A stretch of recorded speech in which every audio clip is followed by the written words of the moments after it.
Okay, just got back from getting my hair cut. I thought I should probably tell you this before we start the vlog. Just had 2 shots of rum with my Greek barber. He took the shots before the haircut. So he, had those scissors up by my ears. Coffee on a Tuesday and Blog 37.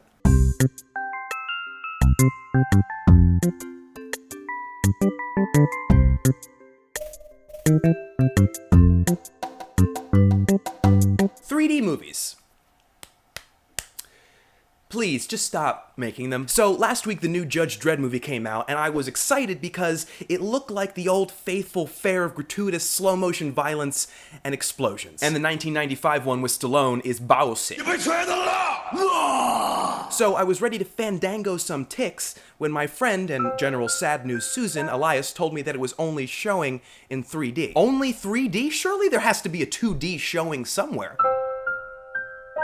So I think it's probably a good time to talk about why I don't like the troubling new trend of 3D movies. I saw Avatar in 3D, I saw Coraline in 3D, but I had to cut it off there because for both of those movies, it was like after 45 minutes, a finger started pushing into the center of my forehead. Maybe this happens to you too, and if it does, I can tell you there is a good reason, and it has to do with evolution. So when we look at something, anything, there are a few things that are happening with our eyes. First, like a camera, your eyes are focusing at a certain distance. You can imagine focus is sort of like a flat plane that's moving away from you depending on what you're looking at. Second, and unlike a camera, your eyes are converging on a point, the object of your gaze. This convergence is the third point in a triangle in which the other 2 points are your eyes.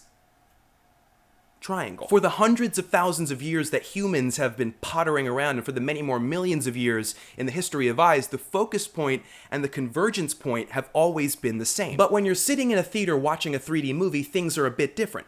The focus point always remains the same, always, say, 60 feet where the screen is. But the convergence point is always changing. Depending on what the director wants you to see, the image might be 30 feet away, it might be 100 feet away, it's variable. Now, we can do this, but it takes our brains a few more milliseconds to adjust to the change. This is why editing in 3D films is a little bit slower than normal. As Walter Murch, the legendary film editor and sound designer, says, the CPU of our perceptual brain has to work extra hard, which is why after 20 minutes or so, people get headaches.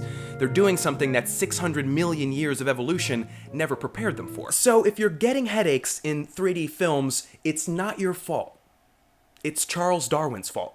No, wait. For years, I've been decrying 3D movies, not because of the serious and seemingly insurmountable focus convergence issue, but because I think that they perpetuate a false equivalency. I've never seen physical or illusory immersiveness as the ruler of what makes an immersive movie.